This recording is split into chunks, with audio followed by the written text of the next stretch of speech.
Fantastic. Hello to those that are joining us. We're just waiting until we get to a larger cohort of participants and then we will roll into our second session. It's great to see the numbers clicking over quite quickly. Just give it a few more seconds.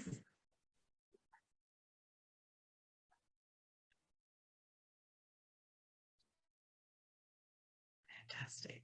Okay. Welcome to those that have already joined us this afternoon. Our participants will still continue to flow in as we chug along. Can I just say a big thank you to everybody who attended last time as well. We've had some fantastic feedback and we're really, really happy that you found that of great value and interest as well. I'd just like to firstly start with acknowledging the rich cultural and spiritual connections of the Aboriginal people on the country that I sit on today, which is Wonnarua country in the Hunter Valley, and respectfully remember the footsteps of our ancestors who walked this land before you and I, and for all of those who will follow. So welcome. We're looking forward to session 2 with the lovely Emma and Tara from the Matilda Centre. Please, we encourage you to use the chat function and the Q&A function with regards to any questions. Everybody is muted, but please, we encourage interaction, curiosity, and questions. So I'm now going to hand it over to Tara and to Emma to take us through our second session. Thank you, ladies. Thank you very much, Gail. And yeah, we're excited to be back here for session 2 of this series. So before we begin today, I'd also like to acknowledge the traditional owners of Australia and recognise their continuing connection to land, water and culture. I'm currently on the land of the Gadigal people of the Eora Nation, and I pay my respects to their elders, past and present. And I'd further like to acknowledge the traditional owners of the country on which you are on and pay my respects to their elders, past and present. And I'd like to acknowledge any Aboriginal and Torres Strait Islander people who may be joining us today. So I'll just quickly go over a few housekeeping points. So as Gail said, for participants in this webinar, you are currently on listen only mode. So that means we can't hear or see you. And we are recording this session and the slides are also going to be made available to you afterwards. So we're just finalising a YouTube channel and session 1 and session 2 will be shared on there shortly. And as registrations to this webinar, you automatically get sent the link to the recording once it's available. And as Gail said, we're going to have a question and answer session at the end. So please feel free to put any questions or comments during the chat or the Q&A box you should be able to see on your screen. So similar to session 1, presenting today will be myself and Dr. Emma Devine. I've been working at the Matilda Centre for Research in Mental Health for the past 2 years as a research assistant. And I mainly work across 2 projects. So the first is Positive Choices, which you're going to hear more about today. And I also work on another project called Inroads, and that's an early intervention for young people with anxiety and alcohol use concerns. And I'll just let Emma introduce herself as well. Thanks, Tara. So I'm Emma and I work as a postdoc researcher at the Matilda Centre with my research interests sort of focused on prevention of drug and alcohol use. I work across 2 projects as well. The first is Positive Choices, so Tara and I work closely together on this. And that's the one, as Tara said, you'll hear about today. And the second is the Fetal Alcohol Spectrum Disorder Initiative that we're currently working on building and developing. So exciting things to come there. Thanks, Tara. Wonderful.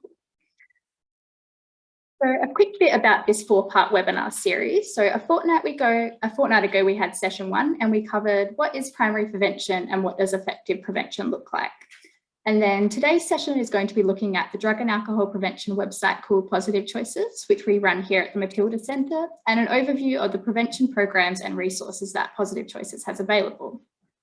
And then in sessions 3 and 4, you're going to hear from some other researchers at the Matilda Centre, and they're going to be presenting on some specific prevention programs that are available. So part 3 is going to discuss prevention programs which are aimed at a sort of wide audience, and then part 4 is going to touch on some programs for specific population groups such as Aboriginal and Torres Strait Islander youth. And I thought we'd just start with a quick recap for session 1 because we know some people weren't able to attend or miss that session. So at the start, we looked at what primary prevention is, and we talked about the harm minimisation model. So the harm minimisation model is sort of what the Australian government uses, and that encompasses things such as supply reduction, demand reduction, and harm reduction. And then we also highlighted some of the alcohol and other drug use statistics in Australia. And we specifically looked at the numbers around youth, and they actually showed that for alcohol use has been decreasing for the past 20 years in Australia.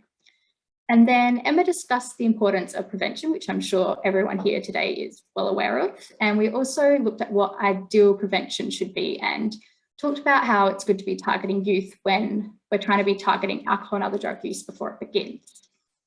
And then we also touched on what makes a prevention program effective, and that included things such as programs being multi-component and structured sessions which provide practical skills. And we'll also talk a little bit more about evidence-based today. And now here's the outline for today's session, which is going to be focused on the Positive Choices Alcohol and Drug Prevention website. And we'll first start by looking at what is evidence-based prevention, because you'll see that's very closely tied in with positive choices. So I'm sure many of you have heard the term evidence-based prevention, but what does this actually mean? So evidence-based prevention refers to prevention initiatives, strategies, or interventions that are supported by good quality research. And when we're talking about good quality research, we're often referring to things such as randomized controlled trials, or RCTs, they're sometimes called. So that's when two groups, you're getting them, sometimes two, sometimes more. One group's getting delivered the intervention or the program, and the other group is sort of group as normal. And then you're comparing if the group who had the intervention had better outcomes. Another type of good quality research is systematic reviews. So systematic reviews sort of gather all the information across multiple studies and sort of synthesize them together. And then there can be other forms of trials, such as comparative studies or case series. And then there are some other high levels of evidence as well out there. So you may have also heard the term evidence-informed prevention. So before we talked about evidence-based, and then there's also evidence-informed. So evidence-informed prevention involves drawing lessons from research in related areas. So this might be research relating to harm reduction for tobacco use, and then you use that information or that research to inform prevention in other areas, such as harmful alcohol use. And it's also good to note here that just as counsellors and other treatment professionals also implement treatment interventions that are supported by evidence, the same must be done with implementing prevention initiatives. So we really want to look at what available evidence there is and use that to guide what we're delivering or what we're doing. Then this raises the question, where can you find evidence-based alcohol and other drug prevention resources and information in Australia? And this is why Positive Choices was developed. Now we'll talk about Positive Choices. So Positive Choices is an online portal to help school communities access accurate, up-to-date and evidence-based drug education resources and prevention programs. And as we touched on in session 1, research shows that the teenage years are when alcohol and other drug use is first initiated, highlighting that importance of intervening early. And we also know that school staff and parents play an important role in preventing young people from drug-related harms and empowering them to make positive choices. And we also know from research that teachers, school counsellors and parents are often the primary sources of contact for young people who are seeking advice or help about alcohol and other drug-related topics. So therefore, it's important that these people are equipped with accurate information and evidence-based prevention strategies. So this then led the Australian government and the Department of Health funding the development of Positive Choices. And the goal was here to provide access to evidence-based drug education resources to school communities. And the Positive Choices website was launched in November 2015, so we're almost 6 years old. And the website was informed with input from the key user groups, including teachers, parents, and young people. And it was also developed in collaboration with researchers from the Matilda Centre, the National Drug and Alcohol Research Centre, and the National Drug Research Institute.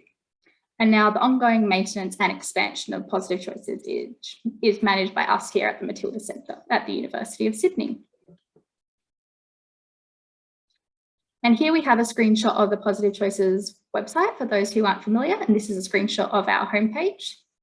So as I mentioned, Positive Choices is an online portal providing access to accurate, up-to-date and evidence-based information about alcohol and other drugs. Positive Choices contains a range of prevention resources and information. The website is regularly updated. And as we said, the key audience groups for the website are school staff, parents and students. And we have information tailored to these user groups, although a lot of the information is also applicable to people outside of these groups. And access to the information on the website is free and easily accessible. Positive Choices also has a portal that has been designed for Aboriginal and Torres Strait Islander youth, and this was done in consultation with Aboriginal and Torres Strait Islander communities. In the Positive Choices Aboriginal and Torres Strait Islander portal, there's a number of culturally and inclusive resources that are available, and we have a number of the resources also translated into 3 Indigenous languages. And now I'm going to take you through a range of the resources that we have available on Positive Choices. And hopefully you'll be able to see some that will be relevant for the communities that you work with. So as I mentioned, there are the 3 main target audiences for Positive Choices. And the Teachers and School Staff portal provides access to information about drugs and alcohol informed by the latest research findings. We have a range of classroom resources, which we'll discuss in detail a bit later on. And it's also a database of school-based prevention programs that have been tested in research studies and determined that to be effective. And we also share the latest resources, events and training opportunities for school staff through our social media channels and quarterly e-newsletter. And we've got a slide at the end here that shows sort of our links to the social medias and the newsletter if you want to stay up to date with that one. And then we have the Parents and Students portal, which offers access to accurate, up-to-date information about different drugs and a range of educational games, apps and videos. And we know that students can find information on topics including how to help a friend who might have a drug-related problem, how to say no, and how to help someone who has taken a drug. And the portal for parents and families also includes information and guidance on commonly asked questions, such as how can I tell if someone is using drugs? Should I give my teenager alcohol? How do I start the conversation about drugs and alcohol use? And why do young people use drugs and alcohol? And now I'm going to take you through the specific types of resources that we have available in Positive Choices. So we have a range of fact sheets that provide information about various licit and illicit drugs, and this is our drugs A to Z list. So each fact sheet includes information about the substance, what it is, how many people have tried it, and the risks involved when using the drug and so on. And our most recent drugs A to Z fact sheet was a fact sheet we recently put out on medicinal cannabis, and that also sort of synthesized what all the research says in relation to medicinal cannabis on different health outcomes. So some of the other fact sheets we have available, we've got more general fact sheets then, and I previously mentioned some of the topics for students and parents, and there's also a range of topics tailored to teachers and school staff. So there's the ones on why is drug and alcohol prevention important? And then the information on Positive Choices is also available in a condensed form in our drug education booklets. And there's a student, parent and teacher booklet that's available. And the booklets are one of our most popular resources and most downloaded items. So the booklets can be really useful if there's been an incident in your community or at your school and you want to hand out something, and they're also easy to distribute.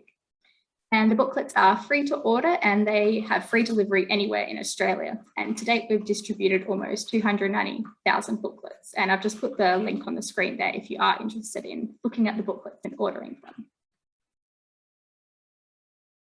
And we also have a digital version of the booklet as well. And I'll just show you here, we've got a flipbook version that you can look through on the website as well if you don't want to get the hard copy version.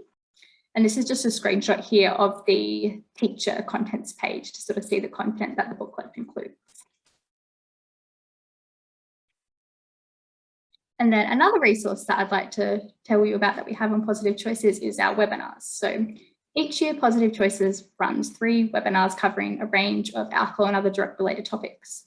So this year, we've already had 2 webinars. Our first one was on how Positive Choices can be used for effective drug prevention, so a bit similar to this webinar that we're presenting today.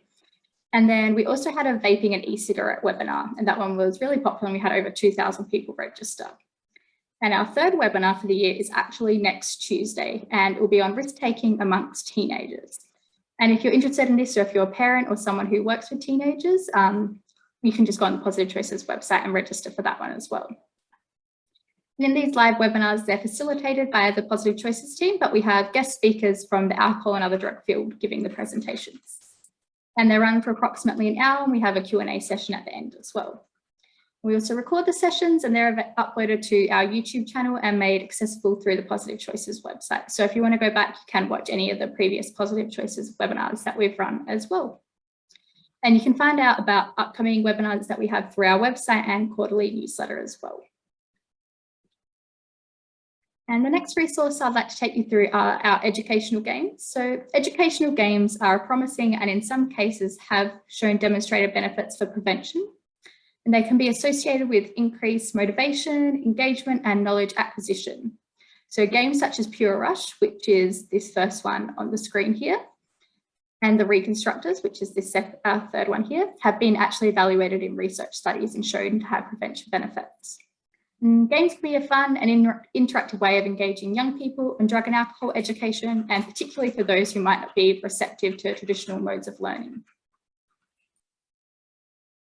The next resource I'll focus on is our video. So we have a number of short videos about a range of topics, including things such as help seeking, the effects of drugs and alcohol on the brain, and how parents can communicate effectively with their teenagers. And these are a great resource if you want an easy way to present factual information to young people. And on the portal, we also have some quick activities that are freely available. So educators can access these worksheets online and print them off for students to complete in class or within your community groups. We have about 15 quick activities to choose from, and they're an engaging way of initiating and guiding classroom discussions. And some of the worksheets include options for quizzes, role plays, and other interactive activities. And then finally, we have our recommended prevention programs. This is probably our most important resource we have on the portal. And we mentioned in session 1 of this series and earlier today that drug education prevention is most effective when it's delivered through a series of structured sessions. And it's also good if there's a comprehensive approach where the program focuses on developing skills such as communication and help seeking, in addition to just providing information about drugs and alcohol. So really looking for programs that aren't just showing these are the effects of drug and alcohol use, but providing those communication strategies, drug refusal strategies, and practicing those in classrooms or in sessions. And Positive Choices makes access to these education programs by providing a list of recommended programs. All the programs listed on the website have been proven in research studies or in at least one published research study. And there are a number of multi-component programs that have been specifically designed for the Australian context and have shown to reduce alcohol and other drug use and related harms. So a number of these programs have shown to reduce binge drinking for multiple years, up to 1 to 2 years, or initiation of drug and alcohol use, as well as increasing alcohol and other drug-related knowledge. And I won't go too much in depth into these recommended programs, but like I said, in sessions 3 and 4 of this series, we're going to talk in more detail about the alcohol and other drug prevention programs that have been developed by researchers at the Matilda Centre. And here is the list of the programs that are going to be covered in sessions 3 and 4. So in session 3, they're going to be focusing on universal prevention programs. So universal prevention refers to something that's targeted at a wide group. So an entire school year level or an entire community group. So the first session is going to discuss climate schools. And climate schools is the most evidence-based drug and alcohol prevention program available in Australia. It's been trialled in 7 research studies and over 14,000 students use the program across 169 schools. And they're also going to touch on Health for Life. And this is a multi-component behavioural prevention program. So it doesn't only target alcohol and tobacco, it also looks at other health behaviours such as sleep and physical activity. And I think it's actually 7 health behaviours that the program prevents or aims to prevent. And then, in session 3, they're also going to touch on the Illicit project. And this is aimed at sort of older year levels, so years 10 to 12. We do know that prevention is usually delivered in the earlier years of school or for sort of 12 to 14-year-olds. But yeah, the Illicit project is aimed at the older year levels and has a sort of neuroscience-based approach to it. And then in the last session of this series, so session 4, it's going to focus on prevention programs which are selective. So in other words, programs which are targeted at a specific group who have been identified as having an increased risk of alcohol and other drug use. That first program is going to be Prevention. And Prevention is a program targeting 4 personality risk factors. And those risk factors are sensation seeking, impulsivity, anxiety sensitivity, and negative thinking. And there's actually a prevention trainer workshop coming up soon. And I think some people may have been circulated that information already, but we're going to include it in the post webinar email that you'll get in case you are interested in the prevention program, just because I think the training for that is going to happen before session 4 or webinar 4. And then lastly, there's the Strong and Deadly Futures program. And that's currently being developed and trialled, and it's a culturally appropriate strength-based program for Aboriginal and Torres Strait Islander youth. And now I'll hand over to Emma, who's going to talk a bit more about assessing evidence and how we look at evidence on positive choices. Thank you, Tara. I will just get my slides up so I can control my own clicker. All right. So thank you, Tara, for getting us started. So just to recap what we've covered so far today, we've covered in a bit more detail what evidence-based prevention means in the context of some of the programs and the work that we're doing.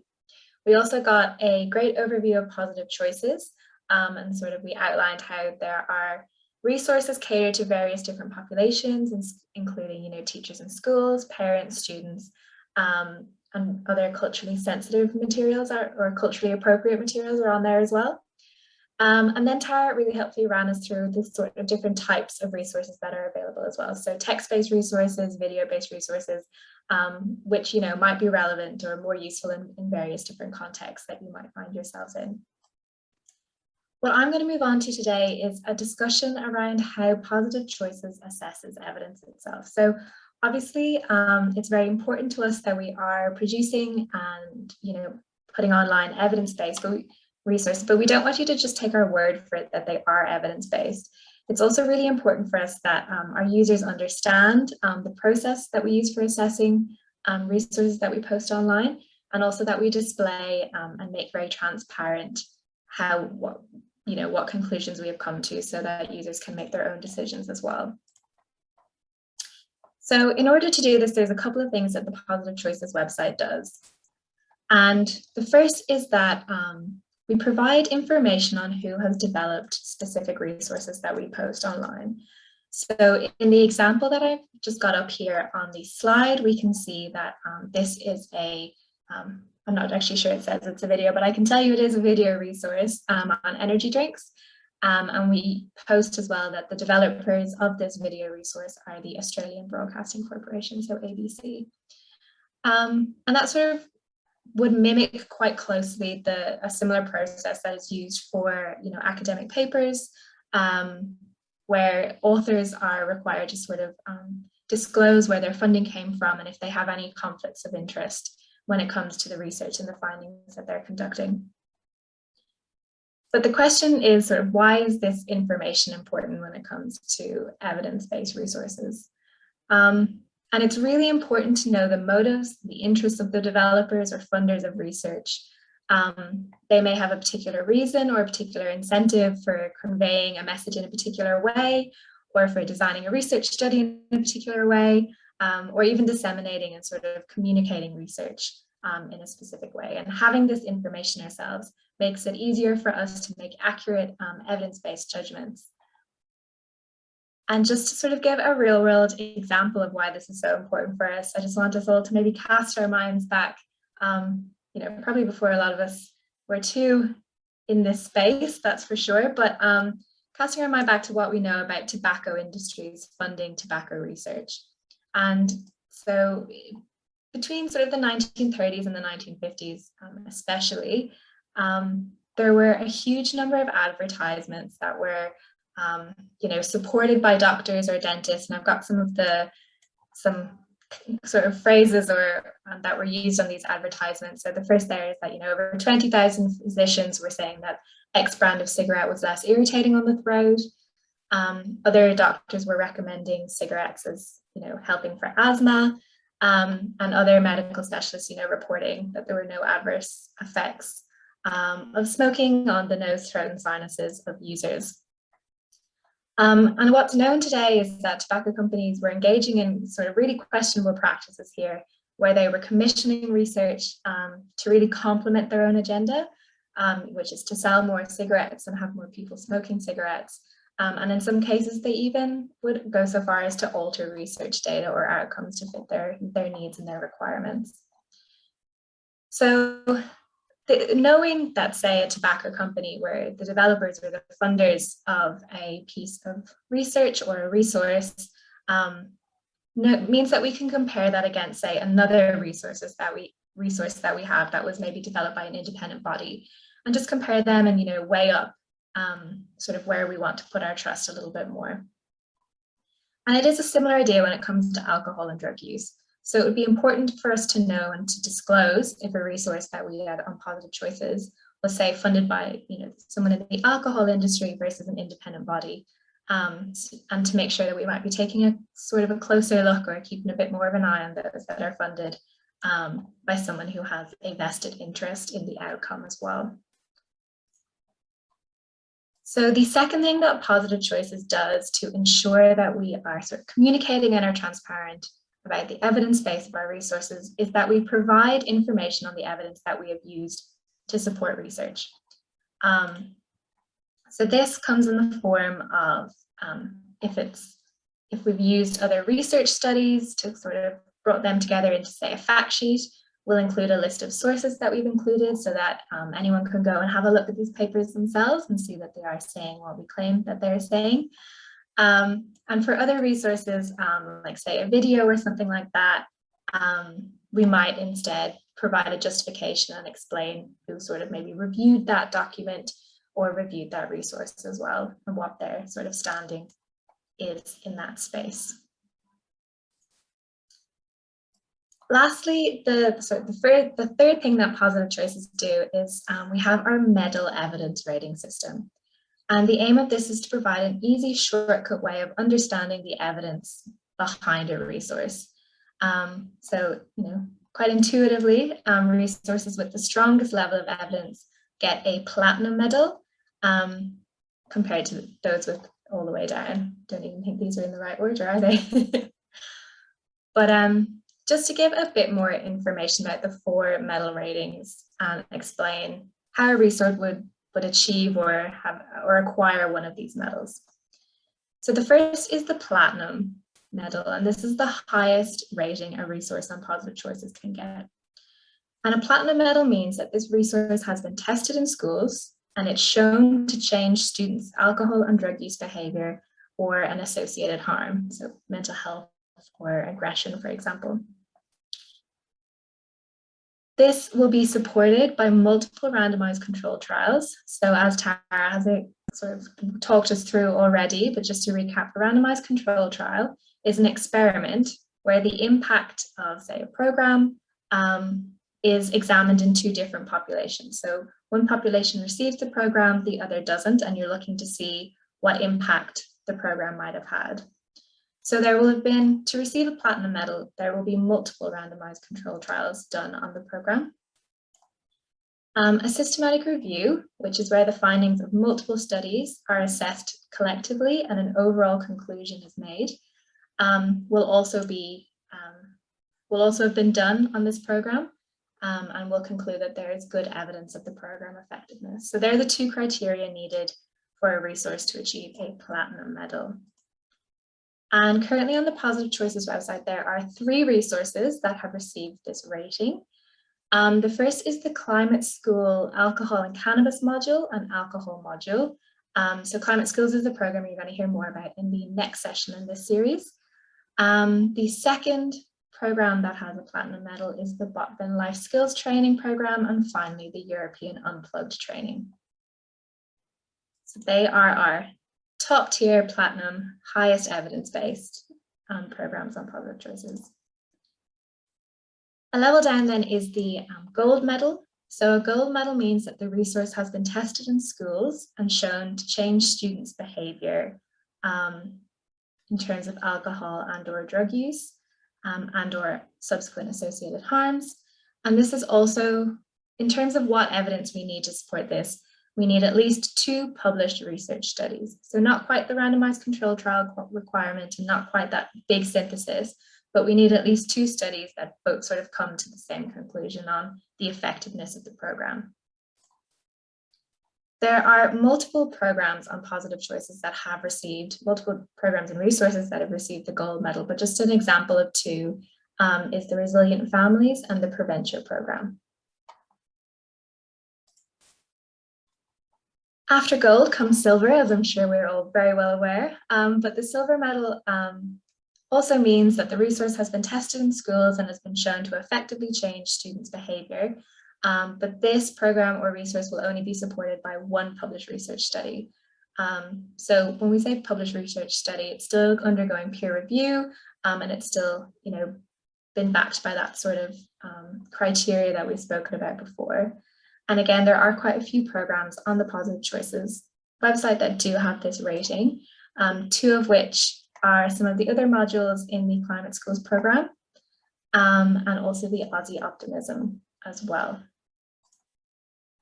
Finally, then we have the bronze rating, and this does differ slightly between the type of resource that's being looked at.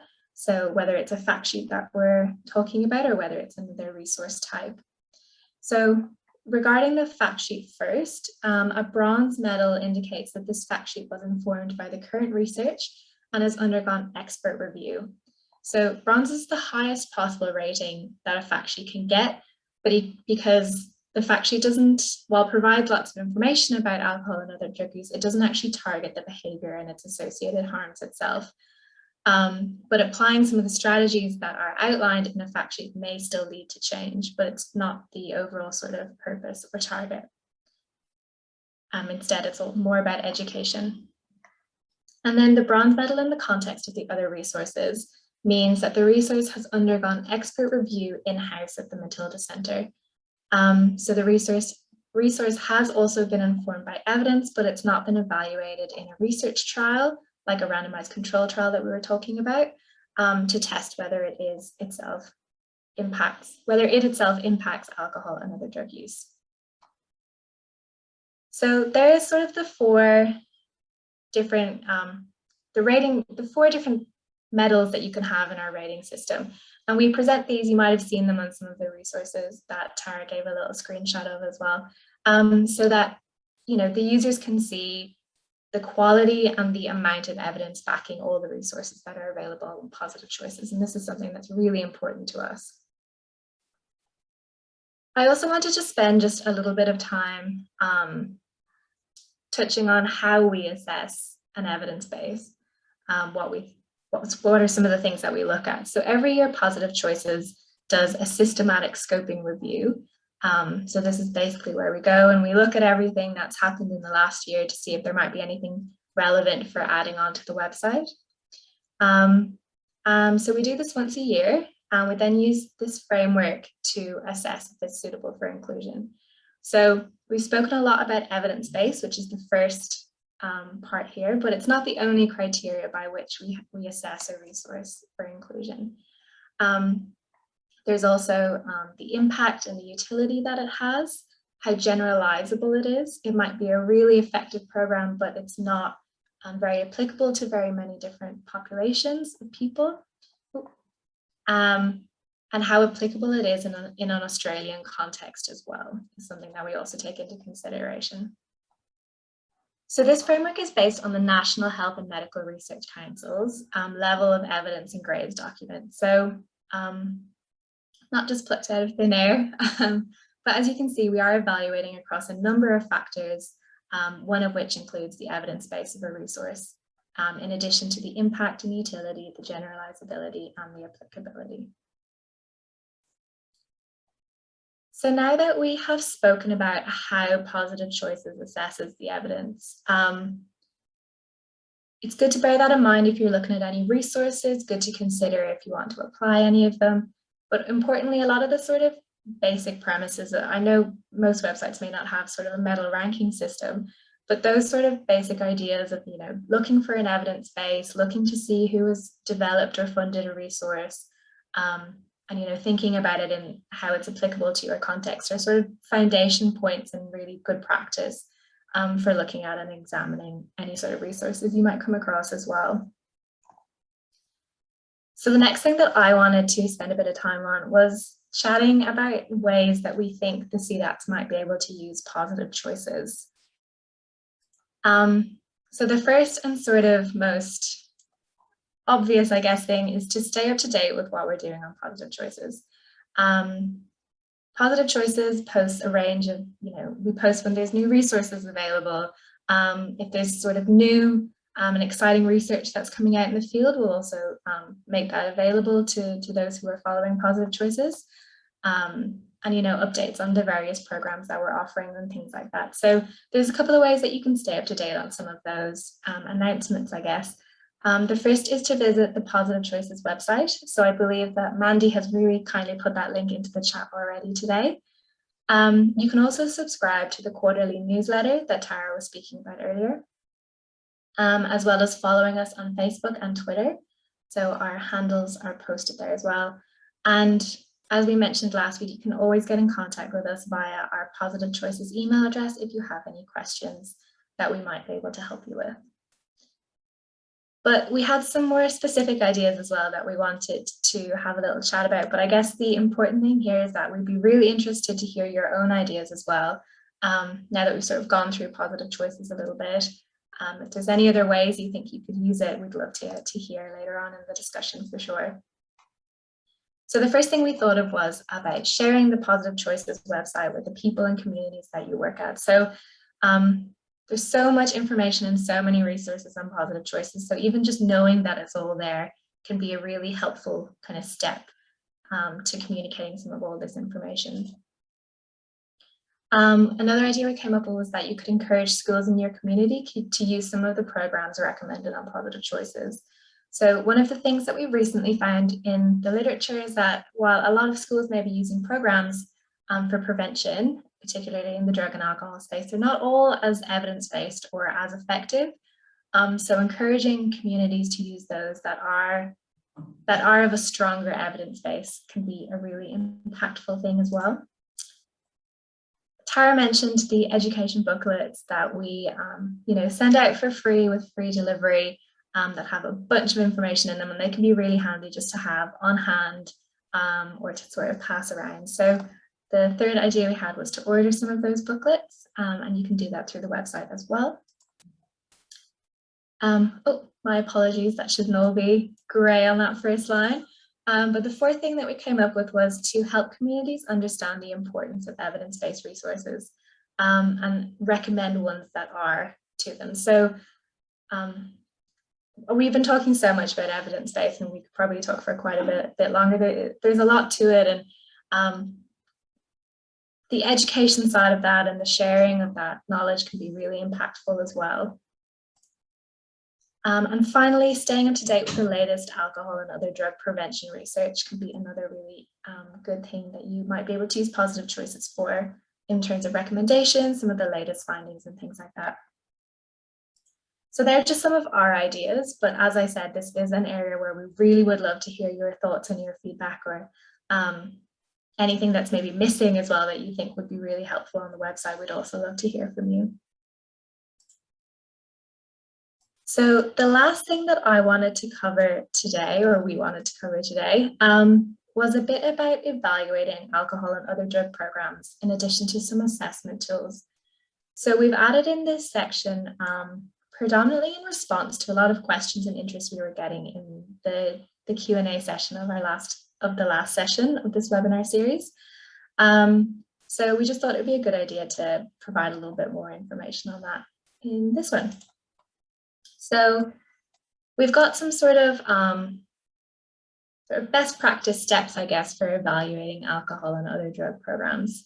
The first step that we recommend, and one that we think is really important, is that you identify exactly what it is that you're looking to evaluate. So are you looking to see whether a program is effective? If so, what's it effective at? Is it reducing alcohol or, increasing knowledge? So if you are increasing, that's my second dot point. Another thing you might be evaluating is an increase in alcohol and other drug use knowledge. You might be measuring reduced binge drinking, or you might be trying to measure an increase in help-seeking behavior. So once you've identified what the variable or the thing is that you're trying to evaluate, the next step is to find an appropriate scale to use to measure that thing you're trying to evaluate. And I've got some examples of those on the next slide we can have a look at quickly as well. Once you find the thing you're trying to evaluate and you find a way to measure it, it's really important to take baseline measures. So if you're trying to implement a program, To know if something has changed after the program, you need to know what it was before the program started. So taking a baseline measure using the same scale that you've identified before and after the program is going to help you evaluate what sort of behavior change might have happened as a consequence of your implemented program. Yep, so that's the fourth dot point there. Once you've taken your baseline, you run the program and you follow up at a later date with the same baseline measures. You might choose to have multiple follow-up points, or you might choose to have just the one later on and once the program has been implemented. So some of the measures and screening tools that we use a lot at the Matilda Centre and that are, heavily based in research evidence and have also been validated for adolescent populations in particular. Well, I believe some of them have, where they've been validated in the population in which you want to use them, I should say. So the first is the audit, so the Alcohol Use Disorders Identification Test. So it'd be interesting as well to hear if you've used any of these in any of your evaluations. So this is the gold standard 10-item screening tool, and it has been validated for youth older than 14. We also use the Rutgers Alcohol Problem Index. So this one's a bit longer. This is a 23-item self-administered screening tool for adolescent problem drinking. So when you're choosing a measure, it's also important to consider, how much time will your participants have to complete the survey? Is a shorter or a longer questionnaire going to be more appropriate for the aims that I have? The third one we've got there is the Substance Use Risk Profile Scale, so the SERPS. And this measures personality traits associated with substance use. So hopelessness, anxiety, sensitivity, impulsivity, and sensation seeking. And then on the fourth one there, we've got alcohol, smoking, and substance involvement screening test, so the ASSIST. The ASSIST has not yet been validated for use in people under 18. So just flagging that. We also wanted to show you some mental health screening measures. So we often are in the Matilda Centre researching mental health alongside substance use. And some of the ones that we use a lot are the Generalized Anxiety Disorder Scale, so the GAD-7. It's associated with acceptable specificity and sensitivity for detecting clinically significant anxiety symptoms. We've also got the Kessler's Psychological Distress Scale, so the K6+. And this is another quite short one. It's a 6-item self-report measure of psychological distress, and it is intended for use as a quick tool to assess risk. And finally, we've got the Strengths and Difficulty Questionnaire, so also called the SDQ. And this is a brief behavioural screening questionnaire for 3 to 16-year-olds. So just a couple to sort of put out there. You might be sort of familiar with some of these already, but these are some of the ones that the Matilda Centre uses quite often. In terms of evaluation of alcohol and other drug programs, there are some other really useful resources out there that I just wanted to draw your attention to, but won't spend a huge amount of time talking about. These are all hyperlinked, so when you get sent through the slides, you should be able to pop through the link to them as well. So WA government have a resource called Introduction to Alcohol and Other Drug Prevention Guidelines. While it is WA government who's developed it, it is largely applicable to all of Australia, so lots of useful tips in there. We've also got the Network of Alcohol and Other Drug Agencies, so a program evaluation. So this is a guide that can be useful as well. The NHMRC Levels of Evidence and Grades for recommendations for developers of guidelines is another resource. All of these are quite long, maybe not so useful names, but there you are. The International Centre for Alcohol Policies Toolkit. So this is another guide for evaluating prevention programs. And finally, the Alcohol and Drug Foundation have a lot of resources in this space as well that you might find useful. So I just want to quickly recap what we covered today, because we did a lot. So we started by introducing evidence-based prevention in part 1 of this series and built on it in greater detail at the beginning of today's session. We then moved on to provide an overview of Positive Choices, which is an evidence-based drug and alcohol prevention online initiative that both myself and Tara work on. We then went through some of the resources that are available on the Positive Choices website, just as a little taster, And if anything was particularly interesting to you, or if there's something else you're looking for, we do encourage you to take a little nosy through the website yourselves. We then spoke about how Positive Choices assesses evidence for the resources available on this portal, and how it's important to us that how we do this is quite transparent and available to users to make their own decisions as well. We also ran through some ideas for how the CDAPs could use Positive Choices and the resources that are on it, but as I said, very keen to hear your thoughts or any additional ideas on that. And finally, in response to a number of questions and the interest we had in the last session, I spoke about how to evaluate alcohol and other drug programs and some assessment tools that are well known and used very frequently by researchers at the Matilda Centre. So thank you everybody for listening, and I am going to open it up now for a Q&A session. So please pop your questions either into the chat or the Q&A. We'll be monitoring both. I'm looking forward to hearing from you. Thank you. Thanks, Emma, and thanks, Tara. And I love that you've included the evaluation processes in there as well about the baseline. That was, and it's information, as you said, that's come through and questions that have come through about how do we actually do that from a CDAP perspective. So I think that from our perspective, super, super informative and really helpful for the CDAPs as well.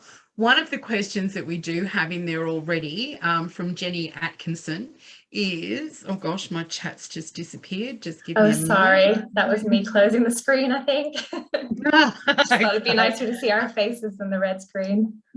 No worries at all. I'm just going to, it was, as a CDAP member, can anyone use and read these tools? I can go if you want, Emma. Yep.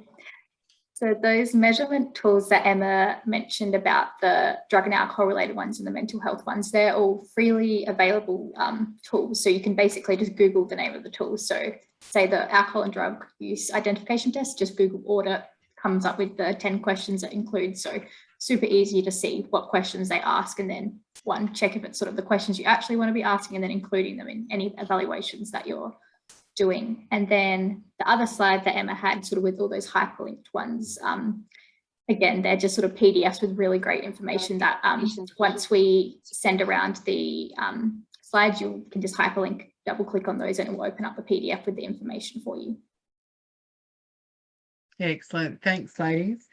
The evidence rating, we're a bit slow in coming through with some questions, so please populate your questions in there if you've got anything that you'd like clarity around today. Thank you to those that are popping their apologies in for leaving, but please, you're encouraged to go back and listen to the recordings post this session as well. One of the things that I found really interesting was the evidence rating system.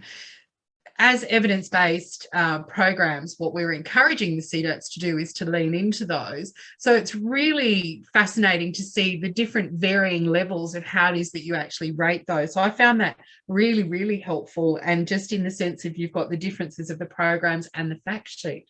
So that's something that I think from a CDAP perspective of those that are on the ground, that they are able to lean into those. Is there, is that particular diagram that you had, is that available for general knowledge, or is that something that you use just as an in-house tool? Yeah, the table is an in-house tool, so it is adapted from the NHMRC, but the NHMRC is sort of a very broad thing, like it's not related to alcohol and other drug in that space yet. That tool is definitely just something we've developed in-house and thought it would be helpful to share today. But obviously the CDAPs will have a copy of it in the slides and everything, and they're very welcome to sort of use that to help model, but it's not like you can Google that table, unfortunately. Yeah, fantastic. Well, if it's available in the presentation, then I think it's something that CDAPs are able to go back and reference as well. So that's fantastic. We've got a lot of thank yous, but not a lot of questions today in that sense. But as we've identified as well, there are an enormous amount of resources and connections and opportunities that CDATs can tap into within the positive choices. In and around the programs that you have you noticed that one is perhaps more, it's getting more traction than maybe others, that does make a bit of a difference, particularly around that behavioural change as well in young people? Maybe I can start, and then you can add anything else on. So yeah, I guess that's the big thing. I guess the difference between the fact sheets and then a program itself. So we always say the fact sheet can provide information. That's why it can only get the bronze rating at the highest, but someone's probably not going to read a fact sheet and actually change their behaviour. Reading a fact sheet is probably not going to stop them from initiating hazardous alcohol use, for example. But then that's where the programs come in. And we definitely find that some programs are, from their evaluations, are better at that behaviour change. So that could be better at stopping initiation of alcohol use. It could be reducing alcohol use. It could be reducing other alcohol and other drug-related behaviours. So better at help seeking. And then, from the evidence and the programs we have in positive choices, climate schools is definitely the most evidence-based in terms of that space. And they also have, so they have different modules. So climate schools is sort of like an overarching, the name, but then they have like an alcohol and cannabis module. They have just a cannabis module, then they have a psychostimulants module. So you can see it's really targeting different drugs specifically on those different programs. So like the alcohol and cannabis one's a 6-module program that they suggest implementing in years 7, 8, 9, that sort of thing. Excellent. A question that has come up in regards to resources, is there a limit to the amount of resources that CDATs can order? No. So the only resource you have to sort of order is the booklets. Everything else is like it's a video that's on the website, or it's the program when they give you some more information to get in contact with the developers if you want to access the program specifically.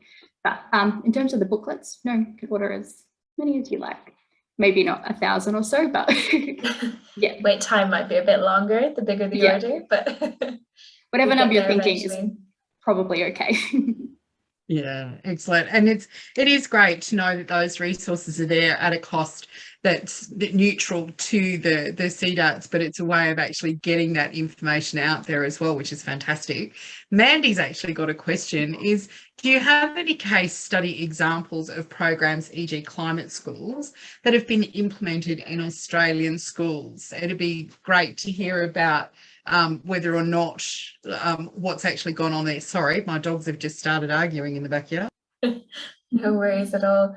So climate schools have definitely been implemented in a number of Australian schools, and those findings and results have been written up as research studies that would be available. Tara, you might know if there's more sort of report type case studies that we could link out to. Yeah, it's a bit tricky in the way that the research studies are done. So it's normally with climate schools, it will be like 5 schools get the program, 5 schools don't. And then the way it's written up, it's that more broad level as a total, this many schools, these outcomes, rather than that individual, this specific school, Murray Bridge High School implemented the program as such, just because as well there's ethical considerations when writing up research studies. You can't, everyone's got to be de-identified, that sort of thing. But next session, when they're talking about climate schools, I think they're going to give a few case examples. Like we know that there's been like I think it's like a CDAT group or something, they like got the school to do it. So outside of that trial environment, things like that. But I can definitely mention it to the climate schools team, and it'd be great if they can give you a case example like that as well. Mm-hmm. Yeah, I'm not sure if how many CDATs actually picked up on that, but I know that it was a very strong favourite of the LDAT program as well, so that there are definitely evidences that are coming from that, which is, it'll be fantastic to hear about those. And what we do know is that some of those LDATs are still connected with the CDATs, so it's great first-hand knowledge in and around that as well, which is really fantastic. For me, with regards to questions, just with, like I say, it's a bit slow coming through today. This cold cold snaps probably slowed us all down, and as they've said, the changes in restrictions as well has probably shifted people away. With regards to the webinars that you mentioned earlier, are people able to access those post the webinar sessions? You put them up into your website. I know that the two that you've already done, particularly vaping, as that's been an emerging conversation with great vigour throughout the CDATs, it would be great for them to be able to access those recordings as well. Yeah, so anyone who registers for the webinars will automatically be sent a link to the recording of said webinar, whether you attended or didn't attend in the end. But also what we do is we post all of the webinar recordings onto the Positive Choices website, so you can go in and have a look whenever suits you. Fantastic. Thank you, ladies. Are there any other questions from our attendees today with regards to the information that has been presented? Again, I just think that the dot points that you've given and the detail that you've given around evaluation, I know that there's a few people that are online that'll have little aha moments from that, of taking away perhaps the angst that might go with evaluation and seeing that we can apply it in really simple ways, but it's still data that we're able to actually report back on as well, which is fantastic. I like that you suggested the baseline, where to start from, so that you can measure what changes have occurred in that space as well. So it's been very thorough, ladies, in regards to information that's helpful for the CDATs and how it is that they can actually deliver these programs and implement these programs in their community as well. Okay, so it doesn't look like we've got too many questions, ladies, so we might even just get an early mark. Please, if there is anything, pop it into the chat, but rather than sit here in silence listening to my dogs argue in the backyard, we'll just give it a few minutes, and if there's no more questions, we'll wrap up early. Please, one thing that we do really appreciate and value greatly is with regards to the evaluation and us evaluating this session. Please, we encourage you to complete that, and we do appreciate those that take those few extra minutes to provide us with that feedback. This is about us being able to provide for you as a CDAT how it is that you can deliver programs and projects and activities within your communities, and working with fabulous people like Emma and Tara. It doesn't look like we have any extra questions today, ladies. So again, thank you for putting together the session and providing the information to our CDATs and those who participate. The registration line is still open. We do have a new Eventbrite link. That was a rookie error at my part of not going back in and opening up those ticket sales until the end of the 4th session. Please feel free to spread the information amongst your networks, whether they be CDAT members or colleagues that you have within your work environment. The more that we can spread this information out across the services that we work with, the better our communities actually become, and we can really make a difference. So again, I'd like to thank Tara and Emma, and as you can see, I'm going to let them close off on the final slide. Thank you, Gail. And I suppose just to say as well, if any questions sort of arise in the next little while after this webinar, do feel free to email at any of the email addresses we have listed there. So the Positive Choices, or get in touch with myself or Tara as well. Just to say that the next session, the 3rd installment of the series, will be happening on Wednesday, the 27th of October at the same time, so 2 p.m. And it will be primary prevention programs in action. So climate schools, health for life, and the illicit project. So those universal programs that Tara mentioned earlier. And yeah, I think that is all from us, unless you want to add anything, Tara or Gail. Just that, yeah, everyone who's already registered for the 1st or 2nd, you're automatically registered for 3 and 4. So you'll get the reminders a day and 1 hour before as well. So don't have to do anything else, just watch in your inbox. And show up. Show up, yeah. And yeah, please feel free to get in touch by email. We're very happy. It's me who monitors the info at Positive Choices email as well. So I will see your email if it comes through. It's nice to know who's at the other end of those emails as well, Tara. So that's fabulous. Again, thank you, ladies. It's always very insightful, it's enlightening, and it expands upon our opportunities to help the communities that we serve as well. Have a fabulous afternoon, everyone. Enjoy the extra half an hour in your day. I'm sure you're all rushing at the bit to get back to your emails.